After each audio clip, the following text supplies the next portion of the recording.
لبیک یا رسول اللہ صلی اللہ علیہ وسلم۔ الحمدللہ رب العالمین والصلاة والسلام علی رسولہ الکریم وعلی آلہ واصحابہ اجمعین، اما بعد فاعوذ باللہ من الشیطان الرجیم، بسم اللہ الرحمن الرحیم۔ انما یرید اللہ لیذہب عنکم الرجس اہل البیت ویطہرکم تطہیرا۔ صدق اللہ العظیم وصدق رسولہ النبی الکریم الامین۔ ان اللہ وملائکتہ یصلون علی النبی یا ایہا الذین آمنوا صلوا علیہ وسلموا تسلیما۔ الصلاۃ والسلام علیک یا سیدی یا رسول اللہ وعلی آلک واصحابک یا حبیب اللہ۔ الصلاۃ والسلام علیک یا سیدی یا خاتم النبیین وعلی آلک واصحابک یا اول النبیین و یا آخر النبیین۔ مولاي صل وسلم دائما ابدا علی حبیبک خیر الخلق کلہم۔ ناظرین، سامعین، السلام علیکم ورحمۃ اللہ وبرکاتہ۔ رب ذوالجلال کے فضل اور توفیق سے عقائد اہل سنت کے تحفظ کے لیے اقامت دین اور فہم دین کے مختلف پروگرام جاری ہیں۔ ہم اہل سنت و جماعت نسبت رسول صلی اللہ علیہ وسلم کی وجہ سے اہل بیت اطہار رضی اللہ تعالی عنہم اور صحابہ کرام رضی اللہ تعالی عنہم کی محبت، عقیدت کو، ان کے احترام کو عشق رسول صلی اللہ علیہ وسلم کا ہی ایک حصہ سمجھتے ہیں اور اس پر یقین رکھتے ہیں۔ حضرت سیدہ طیبہ طاہرہ فاطمہ رضی اللہ تعالی عنہا، آپ کی ذات عالی صفات ہم اہل سنت و جماعت کے نزدیک نہایت ہی ادب و احترام اور عقیدت و الفت کا مرکز ہے۔ اللہ کے فضل و کرم سے ہم نے ماضی میں ایک نہیں دو نہیں اس سلسلہ میں بہت سی کانفرنسیں، سیمینار اور اجتماعات کا انعقاد کیا ہے، اور یہ ہمیں شرف حاصل ہے کہ سالانہ جنت البقیع کانفرنس کے عنوان سے ہم حضرت سیدۃ النساء سیدہ فاطمہ الزہرا رضی اللہ تعالی عنہا، آپ کے مزار مقدس کی بحالی کے لحاظ سے بھی اپنی آواز بلند کرتے ہیں، اور اس سلسلہ میں نجد کے جن لوگوں نے انہدام جنت البقیع کے لحاظ سے امت کے سینے زخمی کیے، ان کے خلاف ایک ننگی تلوار کی حیثیت میں 12 مہینے ہم اپنا پیغام حق واضح کرتے ہیں۔ بہت سے لوگ جو کبھی آل پاک کا نام لیتے ہیں اور دوسرے وقت وہ انہی لوگوں کے ساتھ بغل گیر بھی ہوتے ہیں جو اہل بیت اطہار علیہم الرضوان کے گستاخ ہیں، اور جن کے اکابر کی گستاخیاں ہیں، جن کی اپنی گستاخیاں ہیں، ان کے ساتھ بغل گیر ہو کر کچھ لوگ پھر اہل بیت کا بھی، اہل بیت کی محبت کا بھی دعویٰ کرتے ہیں اور اہل بیت کے دشمنوں سے پیار بھی کرتے ہیں۔ یہ عجیب ایک صورتحال معاشرے میں پائی جا رہی ہے۔ اللہ کا کروڑوں بار شکر ہے کہ ہم صراط مستقیم پر چلتے ہوئے 14 صدیوں میں اہل سنت و جماعت کا جو موقف رہا ہے، عقیدہ رہا ہے، شبنم سے شفاف، آج بھی اللہ کے فضل سے اسی پہ ہم قائم ہیں اور اسی کی ہی بات کر رہے ہیں۔ ہم جس ماحول میں ہیں جب بڑی بڑی توہینیں ہو جاتی ہیں، تحریکیں چلتی ہیں، ایف آئی آریں کٹتی ہیں، زبان بندیاں ہوتی ہیں، کتنے ایسے لوگ ہیں جو پتہ ہی نہیں چلتا کہ شاید دنیا میں زندہ بھی ہیں یا نہیں، اور ان پر بھی کوئی فرض ہے تحفظ ناموس رسالت کے لحاظ سے، تحفظ اہل بیت کے لحاظ سے، تحفظ صحابہ رضی اللہ تعالیٰ عنہم کے لحاظ سے، مگر کچھ برساتی قسم کے لوگ آ کر اچانک نمودار ہوتے ہیں اور پھر باتیں ایسی کرتے ہیں کہ الیاذ والحفیظ۔ ایسی صورتحال میں میں اپنے اس عزم کا اظہار کر رہا ہوں، ماضی کی طرح آج بھی اور انشاءاللہ مستقبل میں بھی شان سیدہ فاطمۃ الزہراء رضی اللہ تعالی عنہا کے تقدس کے تحفظ کے لیے ہم ہر لحظہ اپنی جان ہتھیلی پہ رکھ کر سیدہ پاک کے مقام، آپ کی عظمت اور آپ کی تعلیمات پر پہرہ دینے کے لیے اللہ کے فضل سے تیار ہیں اور تیار رہیں گے، اور کسی گستاخی کی بو کی بھی ان کی طرف نسبت نہیں ہونے دیں گے، کسی نقص، عیب، گناہ یا گناہ کا کروڑواں حصہ بھی اگر کوئی معاذ اللہ ان کی طرف منسوب کرے گا، ہم ہی ایسے شخص کے مقابلے میں کھڑے ہو کر سیدہ پاک رضی اللہ تعالی عنہا کے تحفظ کو اپنی سعادت سمجھیں گے، اور سیدہ پاک کی گرد راہ پر بھی پہرہ دیتے ہوئے یہ نعرہ بلند کریں گے، ہم عظمت رسول کے پاسباں ہیں پاسباں، ہم چادر بطول کے پاسباں ہیں پاسباں۔ یہ نظریہ ہم اہل سنت کو شیر مادر میں دے دیا گیا، اور اس پر کبھی بھی کوئی کمپرومائز نہیں ہو سکتا، اور اللہ کے فضل سے ہمارا ماضی، ہمارا حال اس پر گواہ ہے، اور جو شروع سے پڑھتے آ رہے ہیں سیدہ زہرا طیبہ طاہرہ جان احمد کی راحت پہ لاکھوں سلام، آج بھی ہم اسی نظریے کو اجاگر کر رہے ہیں جو شاعر مشرق نے کہا تھا، مزرائے تسلیم را حاصل بطول، مادراں را اسوائے کامل بطول رضی اللہ تعالی عنہا۔ اور آج بھی ہم شاعر مشرق کے اس نظریے کو اپنا عقیدہ سمجھتے ہیں، رشتہ آئین حق زنجیر پاس، پاس فرمانے جناب مصطفیٰ، ورنہ گرد تربتش گردید میں، سجدہ ہا برخا کے او پاشید میں۔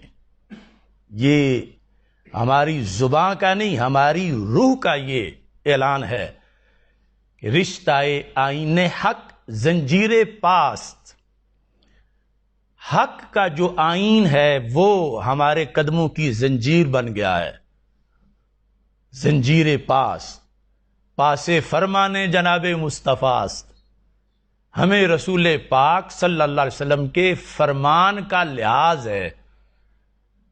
اگر یہ دونوں باتیں نہ ہوتی تو کیا کرتے، ورنہ گرد تربتش گردید میں، ہم آپ کی تربت مبارک کے گرد چکر لگاتے، جس کو طواف کہا جاتا، سجدہ ہا برخا کے او پاشید میں، آپ کے مرکد پرنور کی مٹی پر ہم سجدوں کی گلپاشی کرتے۔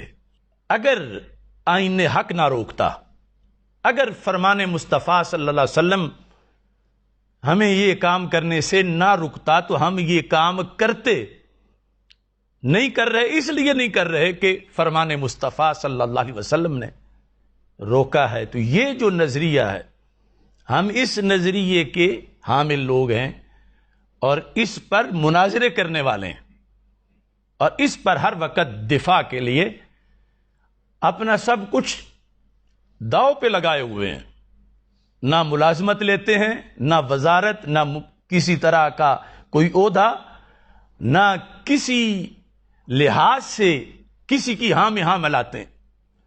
ہم نے ہر باطل کو باطل کہا، اس واسطے ہر ایک جسے زخم لگا ہے وہ اپنے زخم چاٹ رہا ہے، اور وہ اس لیے ہمارے خلاف بولتا ہے کہ اسے اپنا درد ہے کہ ہم نے جب وہ چوری کر رہا تھا تو بلب جلا کے دکھایا تھا کہ یہ چوری کر رہا ہے، اور جتنے چوروں کی چوری کا پردہ چاک کیا تھا وہ آج چور چور کر کے شور مچا رہے ہیں۔ تو اہل سنت یہ کوئی تعجب کی بات نہیں، یہ شروع سے ہوتا آیا ہے اور ہوتا رہے گا، اور اس کی وجہ سے اہل حق نے کبھی بھی حق بیان کرنا نہیں چھوڑا، اور انشاءاللہ ہم بھی نہیں چھوڑیں گے، اور اذان دیں گے، پہرا دیں گے، اور آخری سانس تک انشاءاللہ ہر چور کا تعاقب کریں گے، اور یہ چوروں کے چیلے اس سے کہیں زیادہ بھی الٹے ہو کے بھی اگر بکواس کریں تو پھر بھی ہم کسی چور کو نہیں چھوڑیں گے۔ جنہیں لگ رہا ہے کہ اب ہماری باری آ رہی ہے، اب فلاں بٹن دبے گا تو ہماری چوری پکڑی جائے گی، وہ سمجھتے ہیں غنیمت ہے موقع کہ ہم جتنا زیادہ اس سلسلہ میں شور مچا لیں۔ تو یہ بات طے شدہ ہے کہ سیدہ طیبہ طاہرہ رضی اللہ تعالی عنہا کے بارے میں ادنا گستاخی اور توہین جب کسی سے ہم برداشت نہیں کر سکتے تو ہم اپنے لحاظ سے بھی ہماری زبانیں کٹ جائیں، ہمارے کلیجے پھٹ جائیں، ہماری جانیں جسم سے نکل جائیں، اس وقت سے پہلے کہ جو وقت سیدہ پاک رضی اللہ تعالی عنہا کی معاذ اللہ توہین کرنے کا وقت ہو، گستاخی کرنے کا وقت ہو، اس سے ایسی زندگی سے کروڑا درجہ موت اچھی ہے۔ اس بنیاد پر اللہ کا کروڑوں بار شکر ہے کہ ہم نے تحفظ پورے دین کا کیا، اور ایک سپاہی کی شکل میں محاذ پہ کھڑے ہیں، اور آج عجیب صورتحال ہے کہ جو لوگ محاذ کے بھگوڑے ہیں، جنہیں چاہیے تھا کہ وہ محاذ پہ کھڑے ہو کر دفاع کرتے، آج وہ خود بھاگے ہوئے ہیں اور محاذ پہ کھڑے مجاہد کی غلطیاں نکالنا چاہتے ہیں۔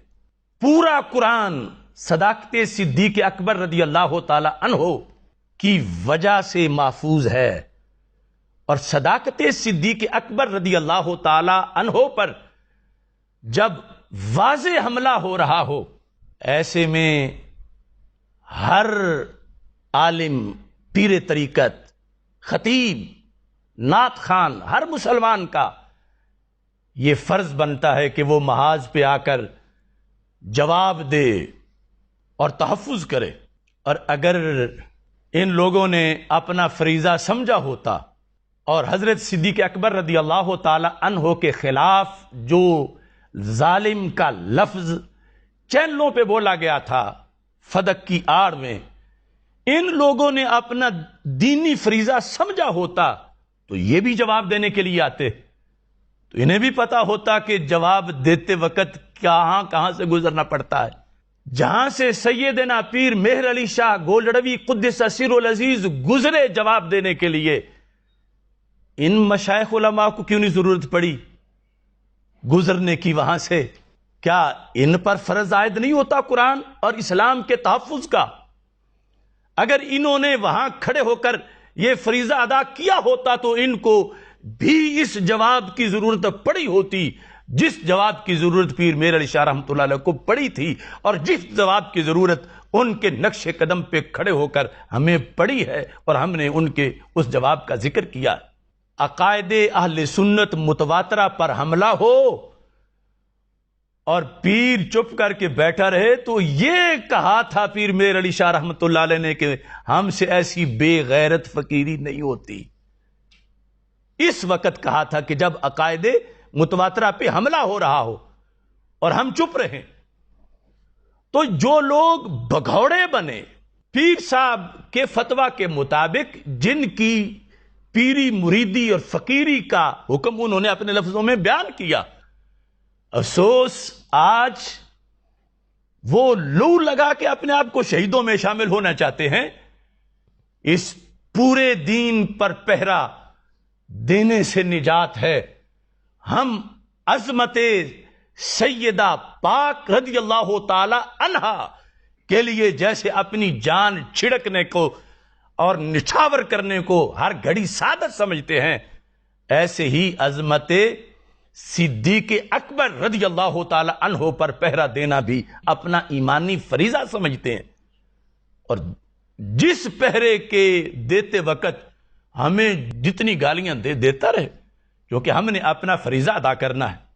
مگر افسوس ہے مجھے ان پیران طریقت پر، ان سادات کرام پر، ان علماء دین پر، ان نعت خوانوں پر اور ان دیگر طبقات کے مسلمانوں پر کہ انہوں نے حضرت صدیق اکبر رضی اللہ تعالی عنہ کے معاملے کو کہ بالکل نارمل سمجھا ہوا ہے کہ ان کی شان و عظمت پر جو کوئی حملہ کر لے نہ خود جواب دینا ہے نہ جواب دینے والوں کو جواب دینا ہے. تو اس کا مطلب تو یہ ہوا کہ یہ حملہ آوروں کے ساتھی ہیں کہ نہ خود مقابلے میں کھڑے ہو رہے ہیں اور نہ جو مقابلے میں کھڑے ہونے والے ہیں ان کو کھڑے ہونا دینا چاہتے ہیں، اور ان پر حملہ میں دشمنوں کی طرح مکمل شریک ہو چکے ہیں.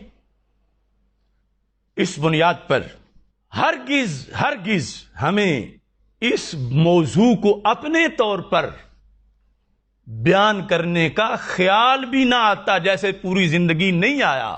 وہ اس لیے بیان کرنا پڑا کہ مخالفین نے صداقت صدیق اکبر، حقانیت قرآن پاک اور حقانیت دین اسلام پر اعتراض کر دیا اور آڑ بنایا سیدہ پاک کی ذات کو، اور ان کے نام کی آڑ میں پورے دین پر جب انہوں نے حملہ کیا تو اب ظاہر ہے کہ انہی کے نام کے حوالہ سے ہی جو جواب تھا وہ جواب دیا جانا تھا.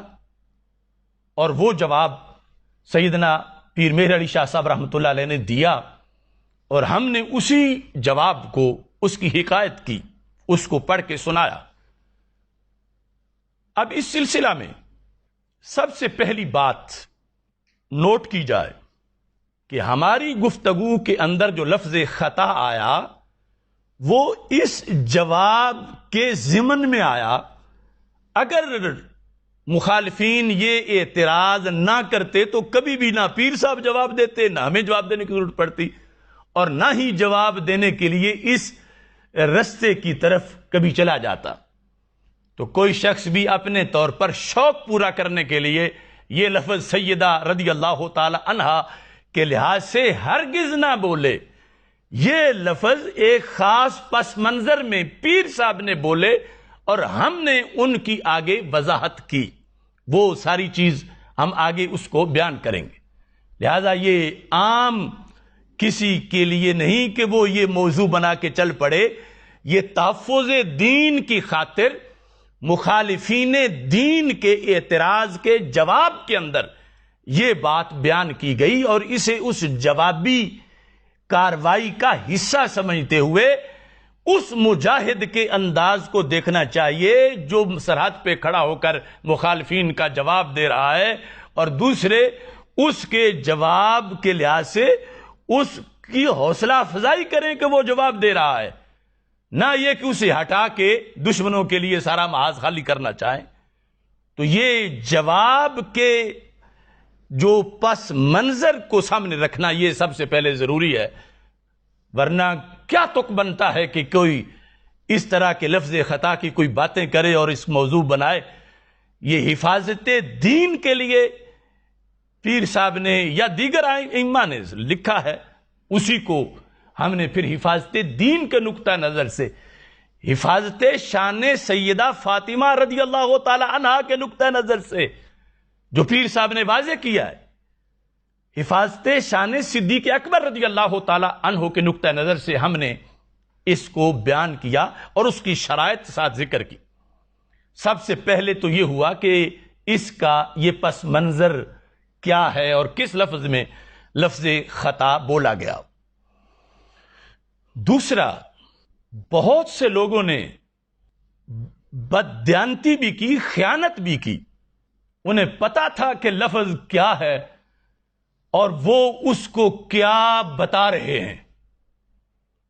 کچھ تو معاذ اللہ ویسے علمی یتیم تھے کہ انہیں پتہ ہی نہیں تھا اور کسی کی ڈگ ڈگ بھی چل رہے تھے. تو یہ یاد رکھیں،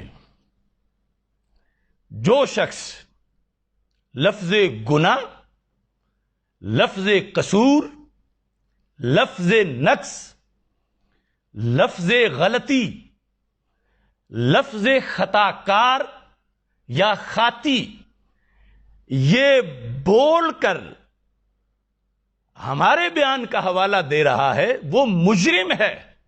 ہمارے بیان کے اندر پیر صاحب سے لے کر میرا بیان اس پر تشریح ہے، لفظ خطا کا ذکر ہے، اور ہم اس لفظ کی جگہ کوئی اگر لفظ گناہ بولتا ہے، صغیرہ گناہ بولتا ہے، کبیرہ گناہ بولتا ہے، لفظ سیئہ بولتا ہے، لفظ قصور بولتا ہے، لفظ نقص بولتا ہے، عیب بولتا ہے، خطا کار بولتا ہے، ہم ان تمام لوگوں کی مذمت کرتے ہیں اور ان کو خائن قرار دیتے ہیں، اور کسی کو بھی اجازت نہیں دیں گے کہ وہ لفظ خطا پر اپنی طرف سے یہ حاشیے چڑھائیں.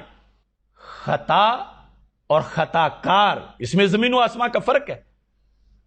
غلطی، جرم، قصور، ان لفظوں میں اور لفظ خطا میں زمین و آسمان کا فرق ہے.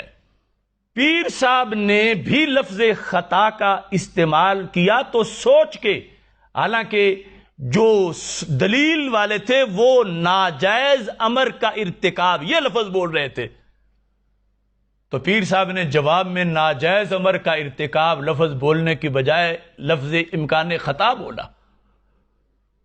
چونکہ خطا کا لفظ جس پس منظر میں ہم بول رہے ہیں اس میں گناہ کا کروڑواں حصہ بھی نہیں آتا.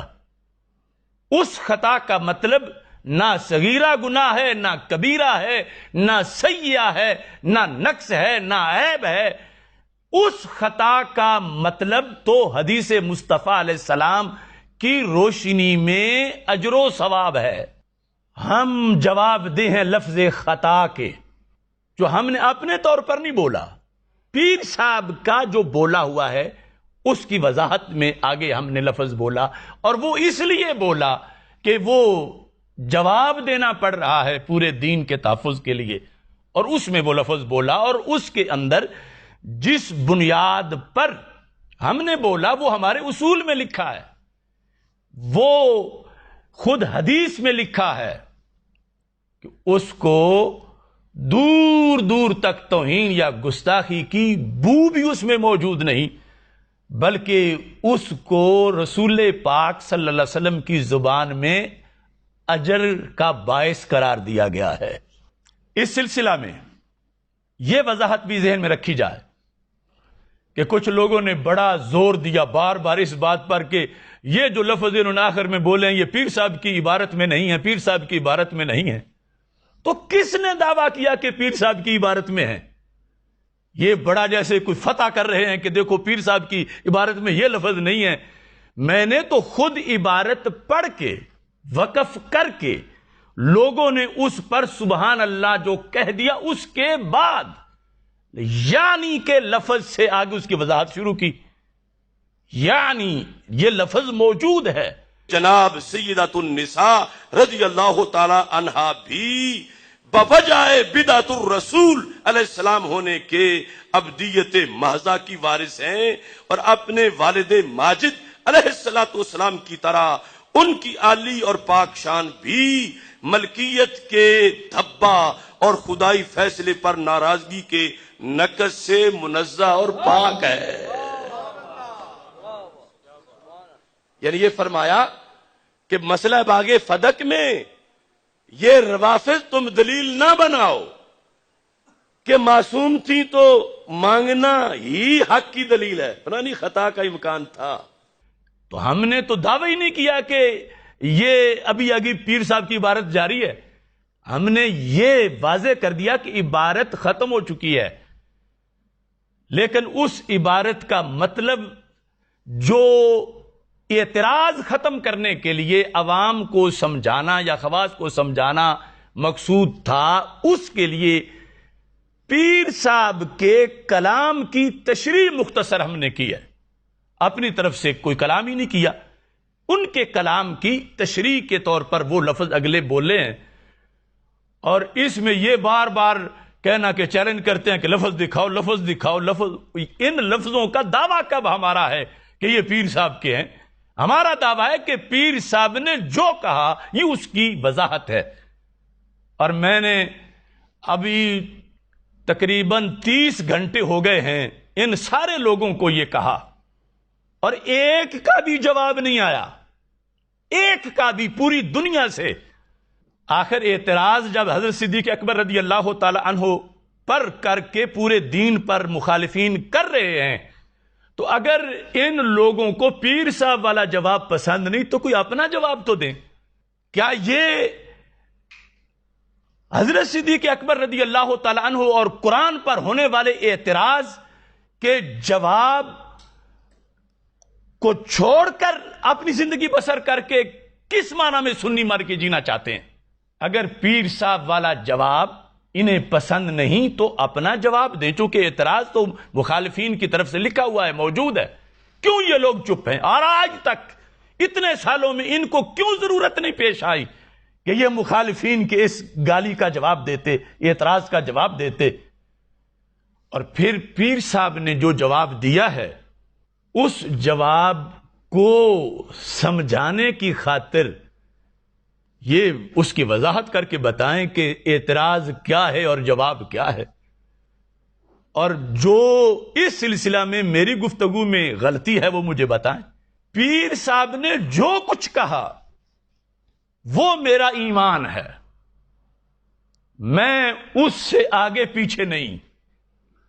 اور پیر صاحب نے جو کہا ہے ساری دنیا سن رہی ہے. مجھے افسوس ہے ان یتیم مفتیوں پر جو گولڑا شریف بیٹھ کے پیر صاحب کی کتابوں سے خیانت کر رہے تھے. انہیں لفظ اوپر سے دیکھ کے پڑھنے نہیں آتے، وہ کیا ترجمانی کریں گے؟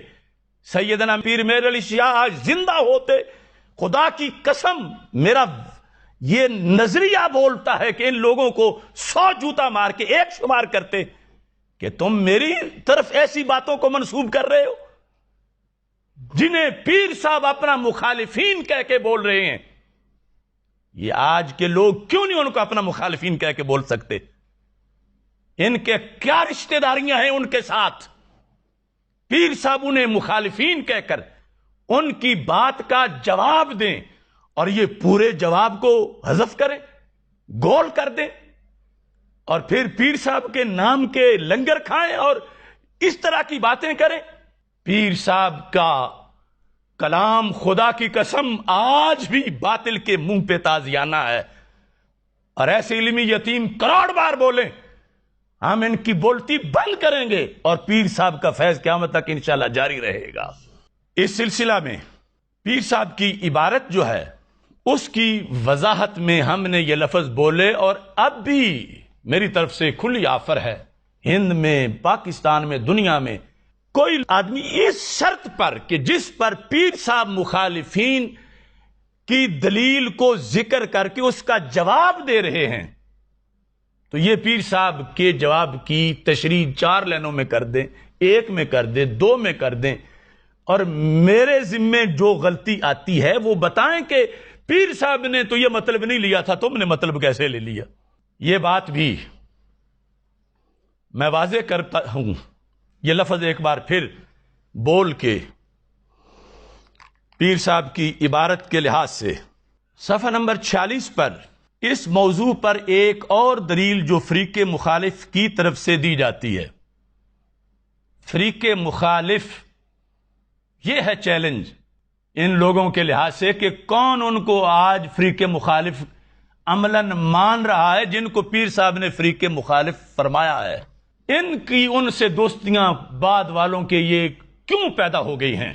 جو فریق مخالف کی طرف سے دی جاتی ہے وہ یہ ہے کہ اللہ تعالیٰ نے بموجب آیت تطہیر اہل بیت علیہم رضوان کو پاک گردانا ہے، لہذا سیدۃ النساء رضی اللہ تعالی عنہا فدق کا دعویٰ کرتے ہوئے کسی ناجائز امر کی مرتکب نہیں ہو سکتی۔ ناجائز امر، سیدہ کا نام لکھ کر یہ بات لکھی جا رہی ہے، مطلقاً نہیں۔ بہت سے لوگ جو ہیں وہ ایسے فضائی باتیں کر رہے ہیں کہ سیدہ کا تو ذکر ہی نہیں، سیدہ کی تو بات ہی نہیں۔ تو جو سوال میں ماخوذ ہو وہ جواب میں ماخوذ ہوتا ہے۔ جب سوال میں اور دلیل میں بات ہی سیدۃ النساء رضی اللہ تعالی عنہا کی ہو رہی ہے تو جواب میں بھی بات انہی کی جا رہی ہے، امکان خطا کے لحاظ سے، اور کسی کی نہیں ہو رہی، باقی کی ضمناً ہے۔ اہل بیت اطہار علیہم رضوان میں سے حضرت سیدہ رضی اللہ تعالی عنہا کی بات خود یعنی عبارت النص ہے کہ جو انہی کی بات دلیل والا ذکر کر رہا ہے، آپ اس کا جواب دے رہے ہیں۔ اب اس کے اندر آپ نے اس دلیل کا جواب دینا چاہا۔ دلیل کیا ہے کہ سیدۃ النساء رضی اللہ تعالی عنہا فدق کا دعویٰ کرتے ہوئے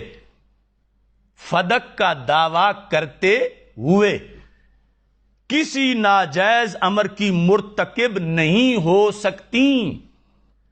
میرا سوال یہ ہے کہ یہ بات پیر میر علی شاہ صاحب اس کو رد کرنا چاہتے ہیں یا اس کی حمایت کرنا چاہتے ہیں؟ ظاہر ہے کہ وہ ذکر کر کے رد کرنا چاہتے ہیں، اس بات کا رد کرنا چاہتے ہیں۔ کس کا؟ کہ سیدۃ النساء رضی اللہ تعالی عنہ فدق کا دعویٰ کرتے ہوئے کسی ناجائز امر کی مرتکب نہیں ہو سکتی، اس کو وہ رد کرنا چاہتے ہیں۔ تو رد کن لفظوں میں ہوگا؟ کیا کہیں گے جو کہتے ہیں ناجائز امر کی مرتکب نہیں ہو سکتی؟ پیر صاحب اس کا رد کرنا چاہتے ہیں، تو وہ رد کن لفظوں میں ہوگا؟ وہ یہ لوگ شرق و غرب میں بولنے والے بتائیں۔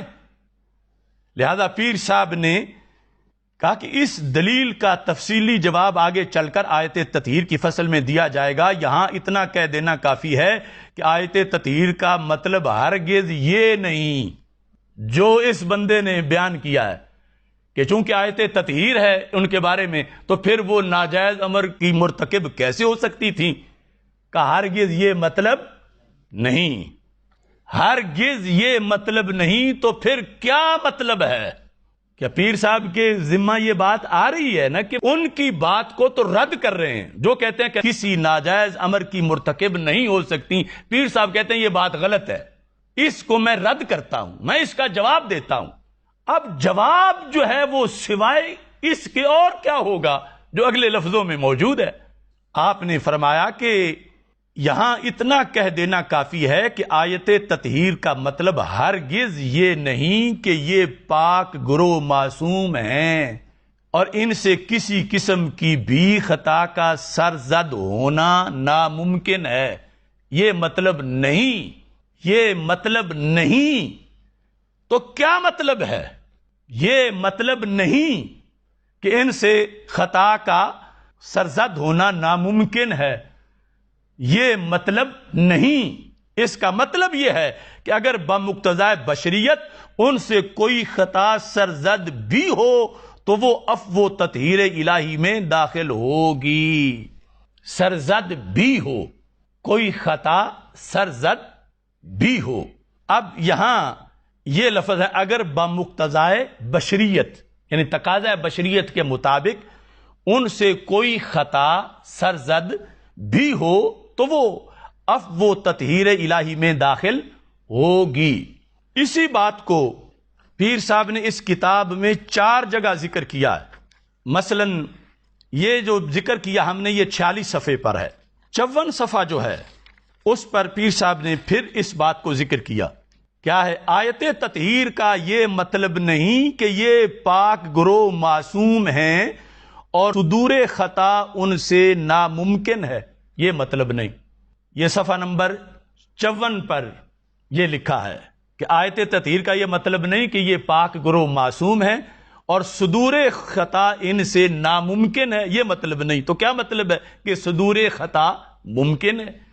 اب پھر اسی کتاب کے اندر صفحہ نمبر 56 پر آپ نے پھر لکھا، اور اس کے اندر 56 پر یہ لفظ ہے: اگر بمقتضائے بشریت ان سے کوئی خطا سرزد بھی ہو تو زیر عفو و تطہیر داخل ہوگی۔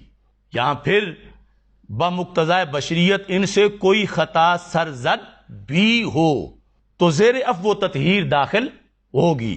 اس کے بعد صفحہ نمبر 58 پر آپ نے جو جملہ لکھا وہ یہ ہے، اس جملے کے اندر آپ فرماتے ہیں: خطا کا صدور بہر کیف مطہرین سے ممکن ہے۔ مطہرین، انما یرید اللہ لیذھب عنکم الرجس اہل البیت ویطہرکم، اللہ مطہر ہے اور یہ مطہر ہیں۔ مطہرین جن کو پاک کیا گیا ہے ان کے بارے میں پیر صاحب یہ لفظ بول رہے ہیں کہ خطا کا صدور بہر کیف مطہرین سے ممکن ہے، البتہ حشر ان کا آخرت میں مغفرت کاملہ کی صورت میں ہوگا۔ اس بیان سے یہ بھی خیال نہ کیا جائے کہ آیت تطہیر کا مطلب پابندی اوامر و نواہی شریعہ سے اباحت و آزادی ہے، یعنی اگلا مطلب بھی بتا رہے ہیں کہ تطہیر کا یہ مطلب نہیں کہ ان کو شریعت میں کھلی چھٹی ہے، نہیں، وہ سارے احکام ان کے لیے بھی ویسے ہیں جیسے دوسرے لوگوں کے لیے ہیں۔ اب یہاں پر 4 جگہ سے میں نے یہ پیر صاحب کے لکھے ہوئے کلمات جن میں وہ کہہ رہے ہیں کہ خطا کا صدور ممکن ہے، اور پھر بات جہاں سے چلی ہے وہ اس جگہ سے چلی ہے کہ جہاں سیدہ طیبہ طاہرہ رضی اللہ تعالی عنہا کا ذکر کر کے تو سب سے پہلے صفحہ نمبر 46 سے آپ نے جواب دینا شروع کیا باغ فدق کے مسئلے کے اندر، کہ جب مخالفین کہہ رہے تھے روافض کہ آیت تطہیر کے مطابق وہ جب دعویٰ کر رہی تھیں تو ناجائز امر کا ارتکاب نہیں کر سکتی کیونکہ ان کے بارے میں آیت تطہیر ہے، تو پیر صاحب کہتے ہیں آیت تطہیر ضرور ہے، مگر آیت تطہیر کا جو مطلب صحیح ہے جو اہل سنت بیان کرتے ہیں اس کے مطابق یہ بات جو تم کر رہے ہو یہ ثابت نہیں ہوتی، بلکہ امکان خطا موجود ہے۔ اب یہاں پر ایک ہے امکان خطا، ایک ہے وقوع خطا اور صدور خطا۔ اس سلسلہ میں بھی بہت سے لوگ انہوں نے اس بات میں بددیانتی کی ہے یا پھر ویسے انہیں پتہ نہیں تھا تو غلطی کی ہے کہ پیر صاحب تو صرف امکان کی بات کر رہے ہیں اور آپ جو ہیں وہ کر رہے ہیں کہ ان سے وقوع بھی ہوا۔ تو اس کی وضاحت بھی میں کرنا چاہتا ہوں۔ جو لوگ بھی اصول فقہ پڑھے ہوئے ہیں، منطق پڑھے ہوئے ہیں، علم کلام پڑھے ہوئے ہیں، ان کے سامنے میں ایک قانون پڑھ رہا ہوں اور اگر وہ توجہ کریں گے انہیں مستحضر ہوگا۔ ان الامکان اذا کان متعلقا بالماضی، کہ لفظ امکان جب کسی ایسی چیز کے بارے میں بولا جا رہا ہو جس کا وقوع ماضی میں ہو چکا ہے، کان مستلزما للوقوع، تو ایسا امکان جو ہے وہ وقوع کو مستلزم ہوگا۔ اب ان لوری دینے والوں کو کیا پتا ہے کہ استلزام کیا ہے، استلزام کی قسمیں کیا ہیں، اور امکان خطا کا مطلب وقوع خطا ہے اور امکان خطا مستلزم ہے وقوع خطا کو۔ بات تو تھی عقیدے کی، پیر میر علی شاہ صاحب کی بات تھی، یہ ڈگڈگی والوں کی تو بات نہیں تھی، اور ہم نے تو وہاں تک رکھی، اور ان خائن لوگوں نے یعنی وہ مقدس علمی گفتگو عوام کو اپنے انداز میں سمجھ جانے میں کنویں کو مینار اور مینار کو کنواں بنا کر پیش کیا۔ اس سلسلہ میں وضاحت کے لیے میں متوجہ کرنا چاہتا ہوں مفتیان کرام کو، علماء دین کو، کہ ماضی میں امکان کذب پر بحث گزری ہے، مجدد دین و ملت امام اہل سنت اعلی حضرت امام محمد رضا خان فاضل بریلوی رحمۃ اللہ علیہ نے اس سلسلہ میں متعدد کتابیں لکھی ہیں، اور بھی علماء اہل سنت نے لکھی ہیں۔ جھگڑا تھا امکان کذب کا، اور امکان کذب پر مخالف فریق جو تھا خوارج کا، وہ کہہ رہا تھا کہ ہم تو صرف امکان مانتے ہیں کہ اللہ تعالیٰ جھوٹ بول سکتا ہے، معاذ اللہ، صرف امکان مانتے ہیں، لیکن نفس الامر میں بولے یہ ہم نہیں مانتے۔ امکان ہے، وقوع نہیں ہے، صرف امکان ہے، وقوع کی بات نہ کرو۔ تو اعلی حضرت نے کہا کہ کتنے عقل کے اندھے ہو، جب امکان کذب مانو گے تو یہ مستلزم ہے وقوع کذب کو۔ امکان کذب مان کر پھر وقوع سے پیچھے نہیں ہٹ سکتے، پھر وقوع کذب بھی ماننا پڑے گا۔ تو امکان خطا مان کے وقوع خطا مانے بغیر یہ کون سے لوگ ہیں جنہیں اتنا سینس نہیں؟ اور کہہ رہے پیر صاحب نے تو صرف امکان خطا کہا تھا۔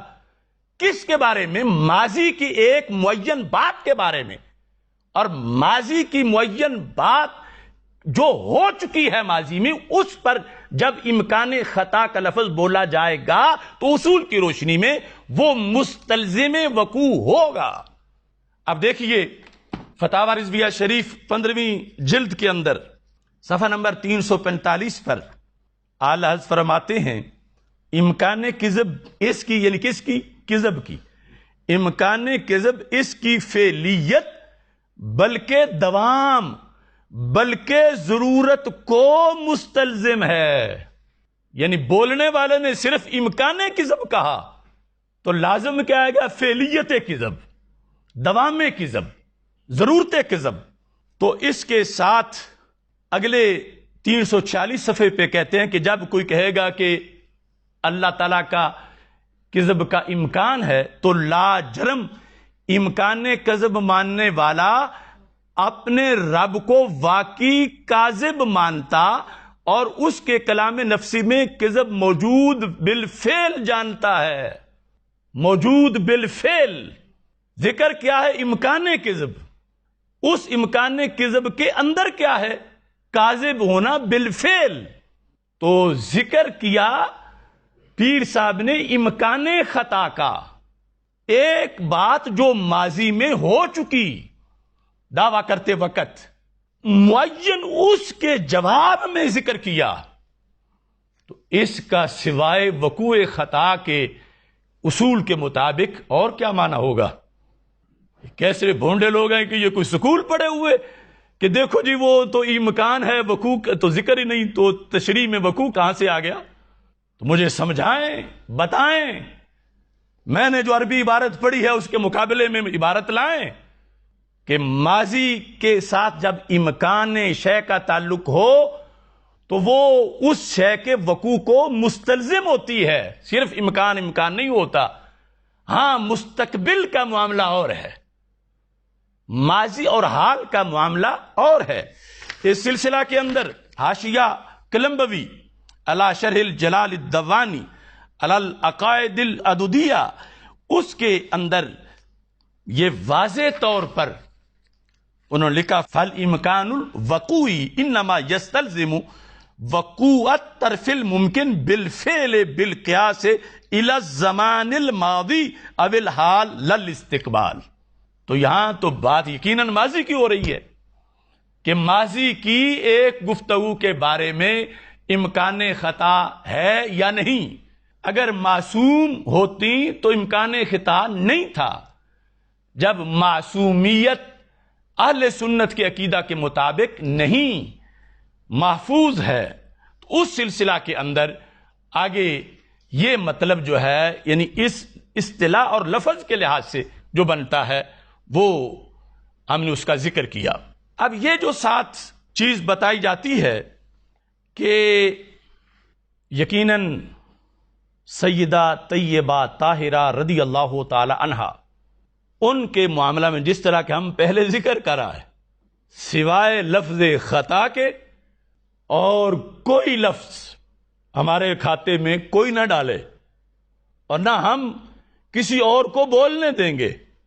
اور خطا کا جو مطلب ہے نقص نہیں، عیب نہیں، کمی نہیں، بلکہ اجر و ثواب، وہ ہم اہل سنت کے اصول میں لکھا ہے، اور اس کو تھوڑی دیر کے بعد میں واضح بھی کرتا ہوں۔ یہاں ایک یہ بات بھی ذہن میں رکھی جائے کہ ایک ہے امکان خطا، دوسرا ہے وقوع خطا۔ وقوع خطا جو ہے بعض معاملات میں، ہر ایک میں نہیں، بعض تعبیر کے اندر وقوع خطا مگر بدون البقاء، کہ خطا کا وقوع تو ہو مگر اس پر بقا نہ ہو۔ تو پیر میر علی شاہ صاحب رحمۃ اللہ علیہ فرماتے ہیں یہ تو نبوت کے بھی منافی نہیں، یعنی ایسی خطا تو معصوم میں بھی ہو سکتی ہے کہ جو تعبیر میں ہے اور باقی نہیں رہی، وہ خطا جو ہے اس میں بقا نہیں، تو پھر تو وہ شان معصوم کے بھی منافی نہیں، غیر معصوم کے لحاظ سے اسے توہین کیسے کہا جا سکتا۔ اس سلسلہ میں شمس الہدایہ فی اثبات حیات المسیح صفحہ نمبر 57 پیر صاحب لکھتے ہیں نبوت کے بارے میں، سارے عبارت سامنے رکھ کے اس کو دیکھیں، اور تعبیر میں اگرچہ وقوع خطا ممکن ہے، وقوع خطا نبوت کی بات یہاں ہو رہی ہے، اور تعبیر میں اگرچہ وقوع خطا ممکن ہے مگر بقا علی الخطا نبی کی عصمت کو باطل کرتا ہے، وقوع باطل نہیں کرتا، بقا علی الخطا، مگر بقا علی الخطا نبی کی عصمت کو باطل کرتا ہے، کہ ہوں نبی اور خطا پر باقی رہے، یہ نہیں ہو سکتا، نبی تو معصوم ہوتا۔ تو معصوم کا مطلب کیا ہوا کہ تعبیر کے اندر خطا کا وقوع جس پر بقا نہ رہے، وقوع ہو اور فوراً اس کے بعد مسئلہ ختم ہے، تو یہ تو عصمت کے بھی منافی نہیں، عصمت کی بھی توہین نہیں، توہین نبوت بھی نہیں، تو یہ کس منہ سے ولایت کے اندر معصومیت سے نیچے جا کر وقوع خطا جس میں بقا نہیں اس کو توہین بناتے ہیں، اس کو گستاخی قرار دے رہے ہیں۔ وقوع خطا یعنی وہ جو لفظ تھے پیر صاحب کے کہ سیدہ رضی اللہ تعالی عنہا فدق کا دعویٰ کرتے ہوئے، اب یہ بات ماضی میں ہے، دعویٰ کیا، اب اس امکان کا مطلب وقوع ہوگا، اب کسی ناجائز امر کی مرتکب نہیں ہو سکتی تھیں، اس کا آگے جو ہے وہ جواب دے رہے ہیں۔ اور ہماری جو گفتگو ہے اس سلسلہ میں وہ بالکل ریکارڈ پر موجود ہے، کہ جس میں یعنی کہہ کر ہم نے اس گفتگو کی آگے وضاحت میں یہ فرمایا کہ لیکن جب آگے سے حدیث آئی تو ان کی یہ شان ہے کہ جن کے جگر کا ٹکڑا ہے ان کی حدیث سن کے سر تسلیم خم کر لیا۔ تو کیا ہوا؟ بقا نہیں رہی، یعنی جو کچھ ہے، جو عیب نہیں، جو گناہ نہیں، جس کو خطا سے تعبیر کیا گیا ہے، وہ خطا بھی وہ خطا ہے کہ جس پہ بقا نہیں۔ تو وقوع خطا جس پر بقا نہ ہو وہ تو نبوت کے منافی بھی نہیں ہے، یعنی نبوت کے لحاظ سے اسے ذکر کیا ہے کہ اگر بقا نہیں تو یہ نبی کی شان کے منافی نہیں، ایسا ہو سکتا، اور یہ کوئی توہین نہیں ہے اگر کسی نے کہا۔ تو پھر سیدہ طیبہ رضی اللہ تعالی عنہا کے لحاظ سے وقوع خطا ساتھ اس شرط کے کہ بدون البقا، اس پر پھر بقا بھی نہیں، اور خطا بھی وہ جو اب ہم ذکر کریں گے کہ کیا خطا، نہ نقص، نہ عیب، نہ کمی، نہ جرم، نہ قصور، نہ خطا کاری، بلکہ ایک ایسا عمل کہ جس پر رسول پاک صلی اللہ علیہ وسلم نے اجر و ثواب کا اعلان کیا ہے، وہ عمل۔ اب یہ پیر میر علی شاہ صاحب ہیں، یہ دیکھیں آپ کے جملے دیکھیں اور پھر جو آپ کے الفاظ ہیں شمس الہدایہ کے اندر ہی، یہ کتابیں میں نے نہیں چھاپی، یہ گولڑا شریف کی چھپی ہوئی ہیں، اور آج جو دھندے کیے جا رہے ہیں ملفوظات کو بدلنے کے، ہم وارننگ دے رہے ہیں ان لوگوں کو۔ ہم زندہ ہیں، ہم پیر میر علی شاہ صاحب رحمۃ اللہ کا ایک لفظ بھی تمہیں ہضم نہیں کرنے دیں گے، ہم وارث ہیں ان کے۔ جہاں وہ کھڑے تھے ڈنڈا لے کر، اس کی جگہ ان کے حکم پر ایک ان کے مجاہد خادم غلام کی صورت میں ہم جواب دینے کے لیے کھڑے ہیں۔ اور یہ اب آئے کوئی سامنے اسے توہین بتائے، اپنے اپنے چرنوں میں بیٹھ کر جب حرام کی آندیاں چلیں، یہ آرام کوش لوگ، ان کی نیندیں نہیں نکلی، ان سیاہ راتوں میں ہم نکلے قافلہ لے کر، ان کے مزاج کے لحاظ سے تو توہین نظر ہی نہیں آ رہی تھی، اور آج جو توہین نہیں بلکہ وہ تو اہل سنت کے اصول میں لکھا ہوا ہے۔ تو اب اس کا نقصان یہ ہوگا کہ آج میرے نام کی آڑ میں جتنی گالیاں دے رہے ہیں، یہ وہ ریہرسل کر رہے ہیں، مقصد میرا نام نہیں، اسی جگہ کچھ وقت کے بعد پیر میر علی شاہ کا نام لکھ کر بھی وہ یہی توپیں چلائیں گے، پھر وہ ظالم امام بخاری کا نام لکھ کر یہی توپیں چلائیں گے، پھر وہ ظالم سیدنا صدیق اکبر رضی اللہ تعالیٰ عنہ کا نام لکھ کر یہی توپیں چلائیں گے، اور پھر آج کے ان بیچاروں کو کہیں گے کہ کل جو برداشت کر گئے ہو، تو بات تو وہی ہے نا جو اشرف جلالی نے کی تو جرم تھا، تو بڑا کوئی لکھ رہا تو وہ جرم کیوں نہیں؟ ایک ہی جیسے ہیں، یہ وہ مشق کر رہے ہیں ظالم، اور ان کے ہاتھوں میں کھیلنے والے ان کو خبر نہیں کہ شان زہرا رضی اللہ تعالی عنہا ہے کیا، اور اس پہ پہرا دینا کیا ہے۔ بدعت الرسول، سرکار کے بدن کا ٹکڑا ہونے کے لحاظ سے جو ان کی شان بنتی ہے، پیر میر علی شاہ صاحب رحمۃ اللہ علیہ کہتے ہیں اس کا تحفظ صدیق اکبر نے کیا ہے، اور وہ قابل ستائش ہیں کہ انہوں نے، یہ پیر صاحب لکھتے ہیں کہ تحفظ کر کے دکھایا ہے، تو ہم تو اس تحفظ پہ کھڑے ہیں جس کو پیر صاحب قابل ستائش کہہ رہے ہیں۔ اس سلسلہ میں یہ بات، پیر صاحب کے یہ جملے میں سب کو سنانا چاہتا ہوں، تاکہ جنہوں نے گولڑا شریف میں بیٹھ کر خیانت کی ہے مسئلہ فدق میں پیر صاحب کا نام لے کر، میں ان کو الٹا کرنے کے لیے یہ لفظ بول رہا ہوں۔ خواہ اپنے آپ کو مفتی کہیں، کوئی حیثیت نہیں ان لوگوں کی جو اکابر کے دین اور ان کے نظریات کو بیچ رہے ہیں بیٹھ کر۔ کیا ہے فدق؟ پوچھو پیر صاحب سے۔ صفحہ نمبر 44، لوگ بھی کہتے ہیں جب سیدہ نے مانگ لیا تھا تو دے دینا تھا حضرت صدیق اکبر رضی اللہ تعالیٰ عنہ نے۔ پیر صاحب کہتے ہیں اس وقت روئے زمین پر جو سب سے بڑھ کے شخص تھا دین کی حفاظت کرنے والا، اس نے حفاظت کر کے دکھا دی۔ یہاں سے یہ لفظ میں پڑھ رہا ہوں 44 صفحہ پہ، رہا یہ امر، سارے توجہ سے سنیں، کہ حضرت ابو بکر رضی اللہ تعالی عنہ نے سیدات النساء رضی اللہ تعالی عنہا کے مطالبہ کرنے پر کیوں یہ حق انہیں نہ دیا؟ مطالبہ کرنے پر، اس پر یہ بھی وضاحت سن، کوئی لوگ کہتے ہیں انہیں حدیث کا پتہ ہی نہیں تھا تو پھر پتہ چلنے پر دستبردار ہوگی، تو پھر خطا کا لفظ کیوں بولا جا رہا ہے؟ خطا کا اطلاق کس چیز پہ کیا جا رہا ہے؟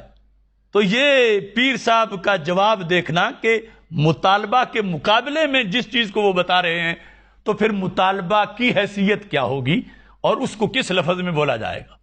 تو پیر صاحب لکھتے ہیں سو اس میں غور کرنے سے معلوم ہو جاتا ہے، ہر کسی کو نہیں، پیر صاحب جیسے بندے کو، سو اس میں غور کرنے سے معلوم ہو جاتا ہے کہ اگر حضرت ابو بکر رضی اللہ تعالی عنہ کو حسب درخواست سیدات النساء رضی اللہ تعالی عنہا انہیں اس مال کا دے دینا جائز اور مباح بھی ہوتا، جائز اور مباح بھی ہوتا، تو بھی اس کے نہ دینے پر جائے شکایت نہ تھی.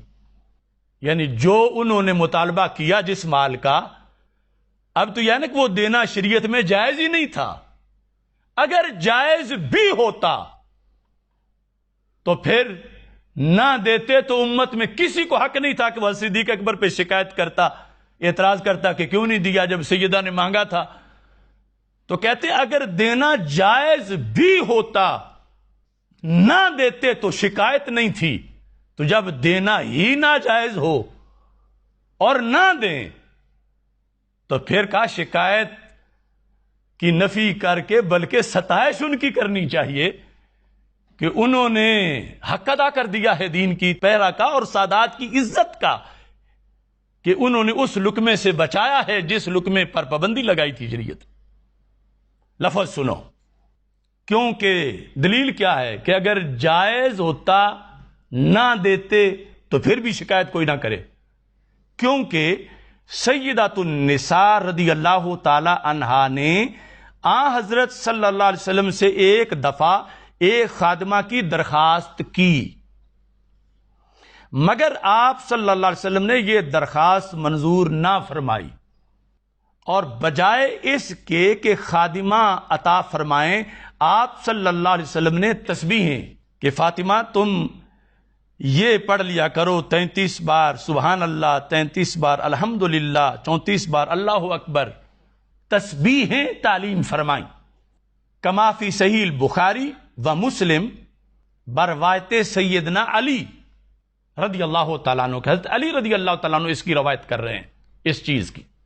اب سنو کہ سرکار سے درخواست ہوئی، سرکار نے منظور نہ فرمائی. ایسا ہی اگر رسول اللہ صلی اللہ علیہ وسلم کا خلیفہ بھی تعمیل درخواست نہ کرے تو محل شکایت نہ ہوگا، کیونکہ عام بندہ نہیں سرکار.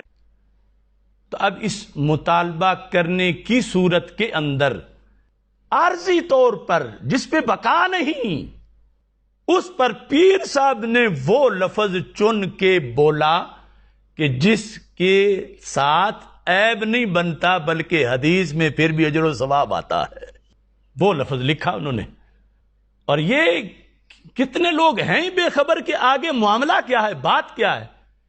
اب پیر صاحب جو ہیں انہوں نے کہا کہ یہ تو ستائش ہے، ستائش ہے. کوئی خلیفۃ الرسول علیہ السلام ہونا کوئی معمولی بات ہے. اگر دینا جائز ہوتا نہ دیتے تو پھر بھی شکایت نہ تھی. تو جو دینا تھا ہی ناجائز وہ نہیں دیا تو پھر فرمانے لگے بلکہ مؤخر صورت میں تو بجائے محل شکایت ہونے کے یہ قابل ستائش ہوگا، کیونکہ اس نے یعنی خلیفہ نے اللہ اور اللہ کے رسول صلی اللہ علیہ وسلم کے حکم کی پابندی کی ہے. وہ تو سرکار کے حکم کی پابندی کر رہے ہیں.